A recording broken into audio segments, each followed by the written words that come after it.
Bagaimana kabar kalian sang pemimpin? Semoga kalian tetap sehat dan tetap dalam perlindungan Allah Subhanahu wa taala. Amin.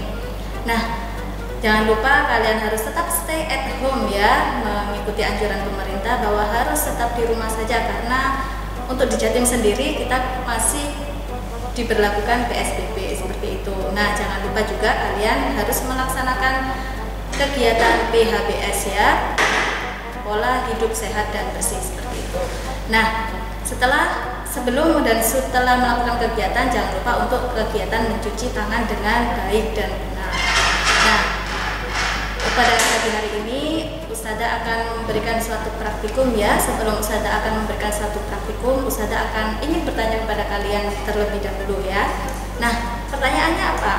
Yang pertama di sini, kalian pernahkah melihat suatu gejala atau suatu peristiwa di mana semua orang ya mengambil ikan dengan alat listrik, yaitu dengan cara disengat seperti itu. Nah, kalau misalkan disengat seperti itu, apa yang terjadi?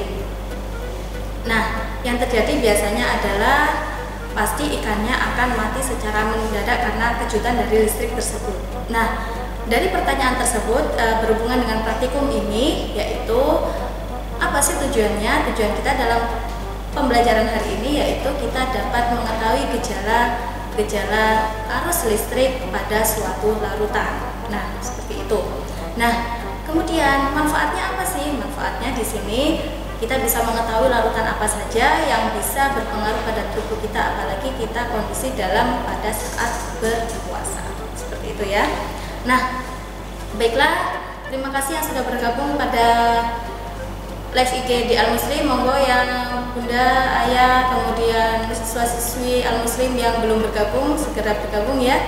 Nah, kemudian sebelum Ustazah akan melakukan kegiatan praktikum, Ustazah akan memberikan suatu ilustrasi tentang pembelajaran hari ini ya. Nah, yang pertama adalah larutan ya. Larutan itu apa sih? Ada yang pernah mendengar larutan tersebut? Mungkin untuk yang siswa kelas SD, SMP maupun SMA sudah pernah mempelajari materi tersebut ya. Nah, kita pernah mendengar istilah larutan. Larutan itu apa sih? Larutan itu adalah campuran homogen yang terdiri dari dua zat atau lebih, seperti itu ya. Nah, untuk itu larutan ya, misalkan di sini larutan itu terdiri dari dua bahan. Yang pertama ada misalkan pelarut ya. Pelarut di sini adalah misalkan suatu zat cair, bisa air, bisa juga alkohol, bisa juga yang lain sebagainya. Nah, kemudian yang kedua yaitu ada zat terlarut. Zat terlarut itu apa? Zat yang dilarutkan oleh pelarut. Nah, di sini sudah memberikan sampel yaitu ada garam ya, ada garam, kemudian ada gula. Inilah yang dinamakan, ini gula ya. Ini yang dinamakan adalah terlarut. Jadi larutan itu ada bagian pelarut dan juga terlarutnya ya, seperti itu. Nah, ketika dicampur menjadi satu itu akan menjadi suatu campuran homogen yang dinamakan larutan. Oke, itu ya. Nah, dari sini larutan itu ada apa saja? Larutan itu ada yang elektrolit dan ada yang non elektrolit, seperti itu ya. Larutan elektrolit itu apa sih? Nah, ada yang tahu? Untuk yang siswa SMP maupun siswa SMA? Nah, larutan elektrolit itu adalah larutan yang bisa menghantarkan listrik, seperti itu ya. Nah, larutan yang bisa menghantarkan listrik itu yang bagaimana sih? Nah, ada banyak sekali larutan yang bisa menghantarkan listrik seperti itu ya. Nah, di sini larutan tersebut bisa menghantarkan listrik dan terjadi reaksi ionisasi. Reaksi ionisasi itu apa? Yaitu reaksi penguraian ion-ion ya. Nah, ion sendiri kan ada dua, yaitu ion yang positif dan ion negatif. Kalau ion yang positif dikatakan sebagai kation ya, kemudian untuk yang ion negatif itu yang dinamakan anion, seperti itu ya. Nah, kemudian yang kedua ada larutan yang non elektrolit. Berarti larutan tersebut tidak dapat menghantarkan arus listrik, seperti itu ya. Nah, dari kedua larutan tersebut maka di sini kita bisa mengetahui bahwa kita tarik garis besar ya untuk larutan elektrolit dan non elektrolit. Kalau yang larutan elektrolit dan elektrolit ini, maka kita bisa mengujinya dengan uji daya hantar listrik. Nah, oke. Apa sih daya hantar listrik itu ya? Jadi daya hantar listrik itu adalah kemampuan suatu suatu zat di mana bisa menguraikan ion-ionnya seperti itu ya. Nah, kemampuan tersebut bisa kita lakukan ya dengan alat ujinya ya, alat uji elektrolit tersebut ya. Bisa elektrolit dan non elektrolit. Nah, alat ujinya apa? Alat ujinya yaitu dari sini ya. Mungkin kalian kalau misalkan di rumah mempunyai alat dan bahannya bisa kalian rangkai dengan mudah. Tetapi perlu yang Ustazah himbau ya di sini, ketika mungkin kita mengambil suatu batang karbon ya, batang karbon dari suatu baterai, baik itu yang sudah tidak digunakan maupun yang masih digunakan boleh ya. Di sini menggunakan alat yang mungkin dimana alat tersebut ketika kalian menggunakan perlu pendampingan orang tua, karena kalau tidak berhati-hati maka bisa merusak atau mengenai luka pada tangan seperti itu. Ini ya contoh karbon, batang karbon yang diambil dari baterai. Nah, inilah yang dinamakan elektroda ya. Ini dinamakan elektroda ya. Kemudian dari sini ada kabel listrik ya. Kemudian ada bola lampu. Bola lampu di sini biasanya lampu yang kecil. Lampu yang kecil ini digunakan pada senter ya, pada senter. Kemudian ada tempatnya baterai. Kalau misalkan tidak ada tempat baterai, apakah bisa tetap digunakan? Bisa. Jadi dengan cara 2 baterai yang digabung menjadi 1 atau 3 baterai, 4 baterai boleh seperti itu ya. Nah, kebetulan Ustazah merangkainya seperti ini dengan rangkaian yang seri ya. Nah, kita coba dulu ya, apakah lampunya di sini menyala atau tidak. Ya, bisa kelihatan yang ada di rumah, lampunya menyala ya. Oke. Nah, di sini kalau sudah ini nanti ketika menggunakan uji ini, maka indikatornya atau ciri-ciri ketika suatu elektroda ya, elektrodanya di sini didekatkan, maka akan menyala lampunya seperti itu ya. Kemudian yang kedua, kalau berdasarkan secara kimianya, maka yang pertama bisa ada bertemunya gelembung listrik yang ada di dalam larutan, kemudian bisa endapan dan perubahan warna. Oke, dari situ ya. Nah, sekarang larutan di sini pasti ada ion ya, ion. Nah, ion itu adalah partikel yang kecil yang di situ yang bermuatan negatif maupun positif. Oke, itu ya. Maka di dalam Al-Qur'an sudah dijelaskan oleh Allah ya. Maka di sini Ustazah ambil yaitu pada surat Al-Zalzalah ayat 7 dan ayat 8, maka barang siapa yang sudah melakukan suatu perbuatan yang baik, maka sekecil apapun, sekecil itu kan kita tidak bisa melihat ya, sekecil itu yang bagaimana, apakah yang bisa terlihat secara kasat mata atau tidak, itu pasti dicatat oleh Allah. Yang buruk pun juga pasti dicatat oleh Allah, seperti itu ya.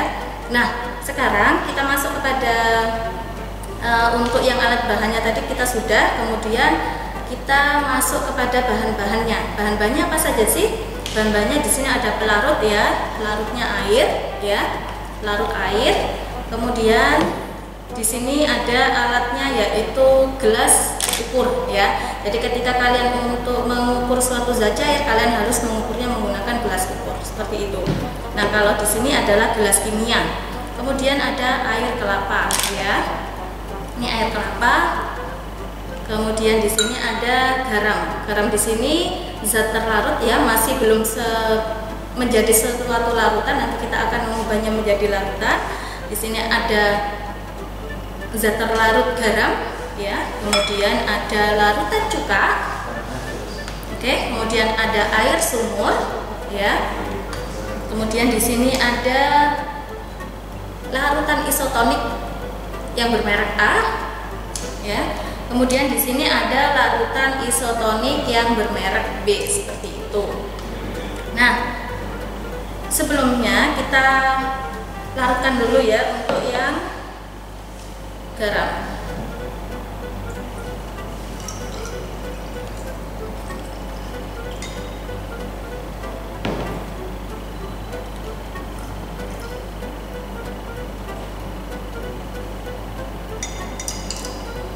Jangan lupa ketika mengukurnya, posisi ketika membaca harus sejajar dengan mata seperti itu. Ini sudah 100.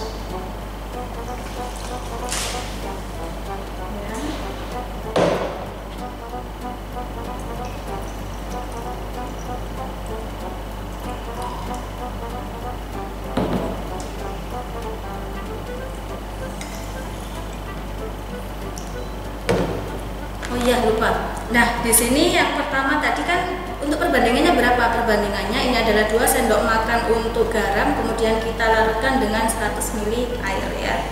Kita aduk secara merata sehingga menjadi cairan yang homogen yang tidak bisa dipisahkan antara zat terlarut dan pelarutnya ya nak ya.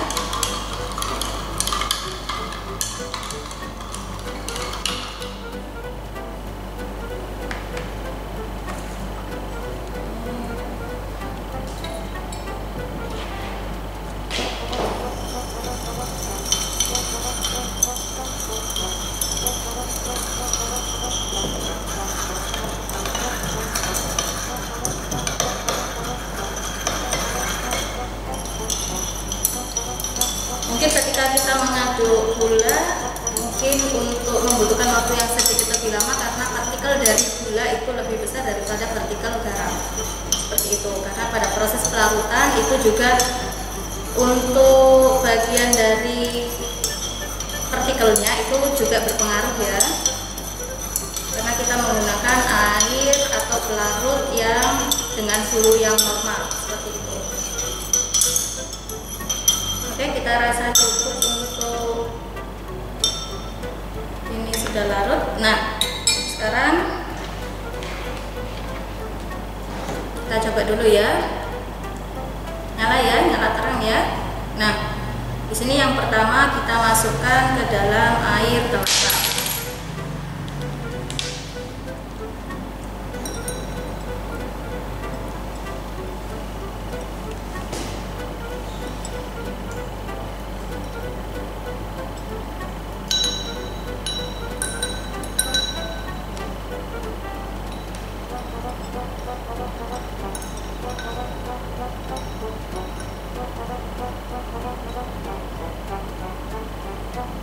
Bagaimanakah untuk lampunya?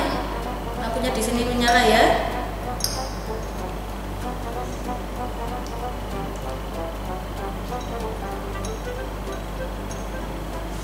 Menyala ya dengan di sini.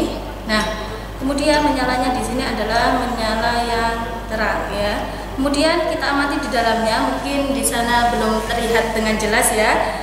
Maka kalau Ustazah amati di dalam sini ada gelembung-gelembung yang banyak ya, terdapat pada elektrodanya ya, jangan lupa ini namanya elektroda. Nah, kita masukkan ke dalam air, kemudian kita lap dulu supaya tidak terkontaminasi ya. Jadi kalau untuk air kelapa di sini akan timbul nyala lampu ya dan gelembung. Kemudian yang kedua adalah larutan garam.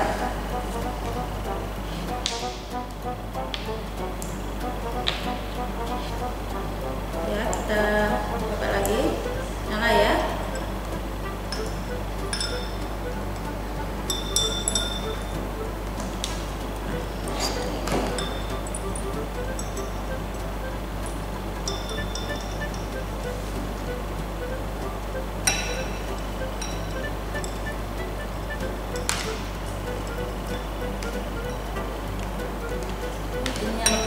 Kita ambil dulu ya nak.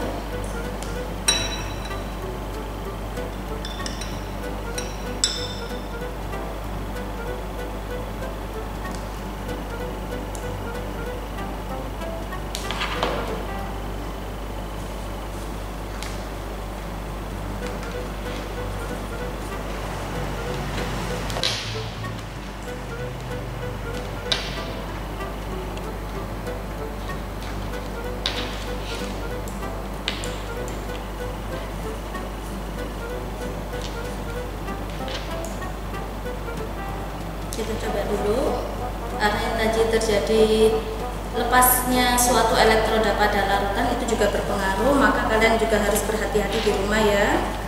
Walaupun di sini tidak ada daya hantar listrik yang tinggi ataupun tegangan yang tinggi, maka untuk alatnya kita harus berhati-hati seperti itu. Nah ini ya sudah menyala kembali ya. Ini. Jadi kalau di sini perlu ketelitian dan juga kesabaran dalam melaksanakan kegiatan praktikum ya. Ini sudah nyala kembali. ya, maka kita masukkan ke dalam larutan garam.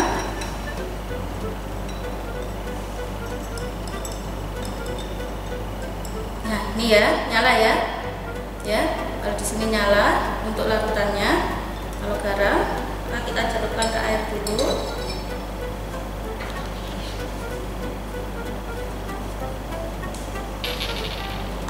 Kemudian larutan gula.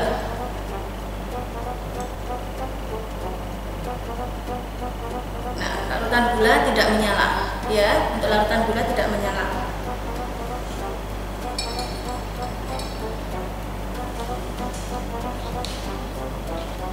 Masih menyala ya.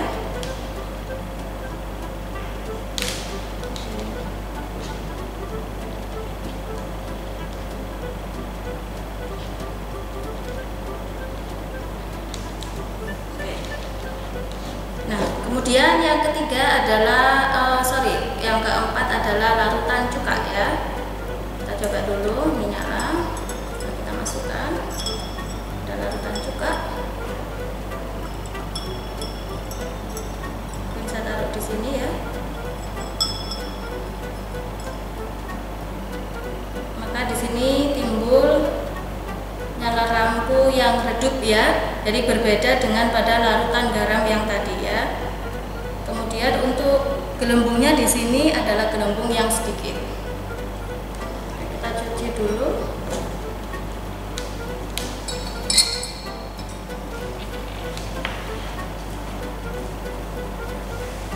Nah, ketika melaksanakan kegiatan praktikum ini kalian harus hati-hati, teliti dan sabar seperti itu ya.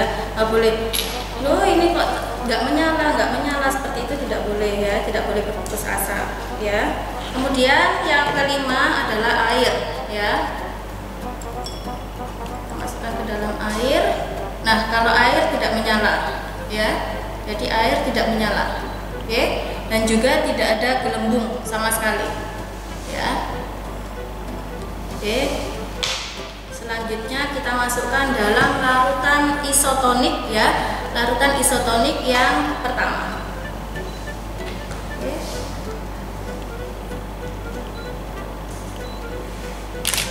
Nyala ya lampunya ya. Oke. Ini nyala lampu, kemudian terdapat gelembung ya. Terdapat gelembung.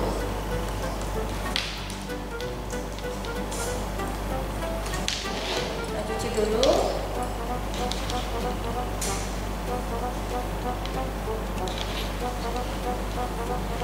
Nah, sekarang kita pada larutan yang terakhir, larutan isotonik yang terakhir ya. Nah, nyala lampu ya, tetapi nyala lampunya adalah di sini adalah redup ya. Nah, ini kan nyalanya kan terang ya, seperti itu. Nah, baiklah, dari hasil percobaan yang telah kita lakukan tadi, bahwa untuk yang nyala lampunya terang yaitu adalah air kelapa, air garam, dan juga larutan isotonik A dan B seperti itu ya. Kemudian untuk yang larutan dengan nyala lampu yang redup yaitu adalah larutan cuka ya, larutan cuka. Kemudian yang tidak menyala lampunya yaitu adalah pada larutan gula dan juga pada air sumur. Nah, hal ini mengapa sih terjadi seperti itu? Nah, kita analisis bersama ya. Kita analisis mengapa terjadi seperti itu, bahwa di sini ya terjadi suatu disosiasi. Apa sih disosiasi itu? Disosiasi itu adalah pelepasan atau di situ penguraian dari molekul-molekul yang rantainya besar kemudian menjadi molekul-molekul yang sederhana seperti itu. Nah, molekul yang dari larutan tersebut ya, molekul dari larutan tersebut itu berjalan menuju ke elektroda ya.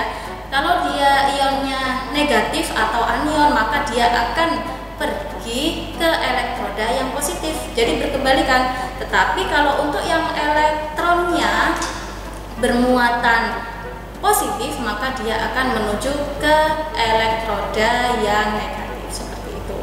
Itu berhubungan dengan teori yang disampaikan oleh Arrhenius seperti itu ya. Nah, dari sini, dari percobaan tadi kesimpulannya sudah. Nah, sekarang yang kita kita diskusikan ya, kita diskusikan secara bersama ya. Apa sih yang terjadi di sini? Apakah di dalam tubuh kita ada elektrolit? Ya, di dalam tubuh kita itu sudah ada elektrolit ya. Kemudian elektrolitnya apa saja? Elektrolitnya itu sangat banyak sekali ya. Nah, di sini cairan yang ada pada dalam tubuh kita yaitu terdiri atas 45-80% pelarut ya. Pelarut di situ ada elektron yaitu elektrolit dan juga non elektrolit. Nah, dari sini elektronnya apa sih? Nah, elektronnya apa? Nah, dari sini elektrolitnya yaitu ada natrium, ada kalium, ada kalsium, ada magnesium, kemudian ada bikarbonat, ada sulfat seperti itu dan lain sebagainya.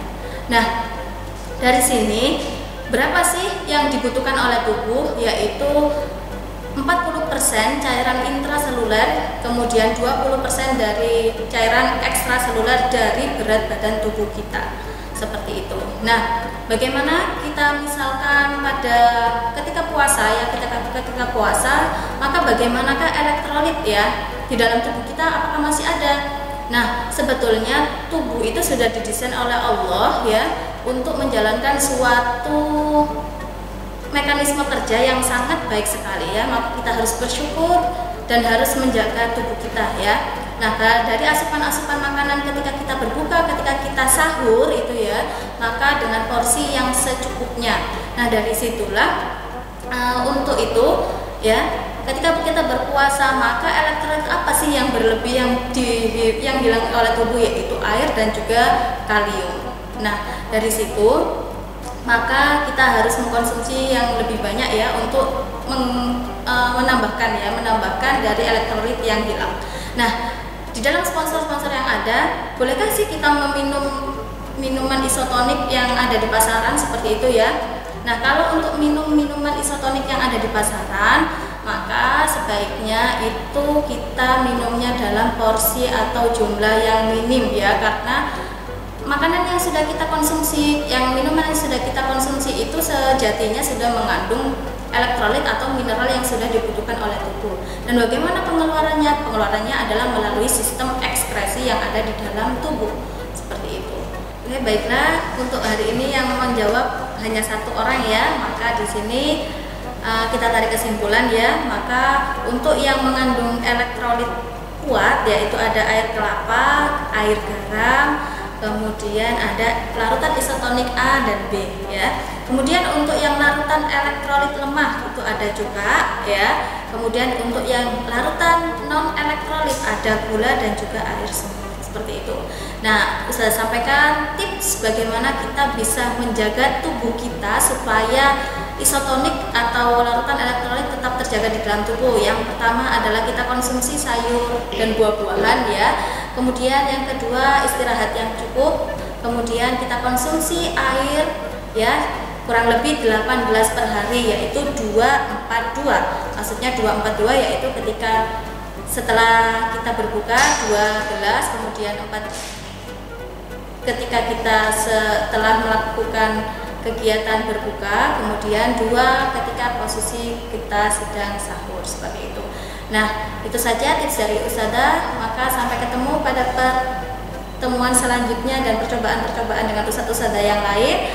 Semoga bermanfaat pembelajaran pada pagi hari ini. Kita baca alhamdulillahirabbil alamin. Maka Ustadzah sampaikan apabila ada kalimat yang kurang berkenan dan secara tidak sengaja maupun disengaja, maka Ustadzah mohon maaf. Wabillahi taufiq wal hidayah. Wassalamualaikum warahmatullahi wabarakatuh.